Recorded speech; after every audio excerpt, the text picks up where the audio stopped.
অপরাধী যারা তাদেরকে একদম অপরাধী বলে আপনাকে চিহ্নিত করতে হবে। আপনি যদি চিহ্নিত না করেন তাহলে আল্লাহর নবীর হাদিস, আপনি অপরাধ হজম করেছেন, আপনিও কিয়ামতের ময়দানে অপরাধী হিসেবে সাব্যস্ত হবেন।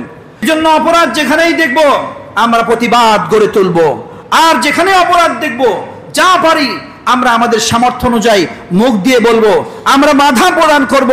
আজকে আমাদের বিবেক, আমাদের বুদ্ধি কোথায় চলে যাচ্ছে প্রিয় ভাইরা? কয়েকদিন আগে আমরা দেখেছি গুলিস্তানের দিকে একটা মার্ডার হয়েছে, সেখানে এক ব্যক্তিকে মারতেছে, কেউ কোনো প্রতিবাদ করছে না, মোবাইল দিয়ে ভিডিও করছে। কালকে দেখলাম এক ব্যক্তিকে মারতেছে, ইট দিয়ে হাত পা থেতলে দিচ্ছে, জবাই করতেছে, মানুষ ভিডিও করতেছে, তাকিয়ে তাকিয়ে দেখতেছে। প্রিয় ভাইরা, সবসময় মনে রাখবেন, অপরাধী সন্ত্রাস সে যতই দূরদর্শী হোক, আপনার চেয়ে তার মনের মধ্যে ভয় কম না বেশি?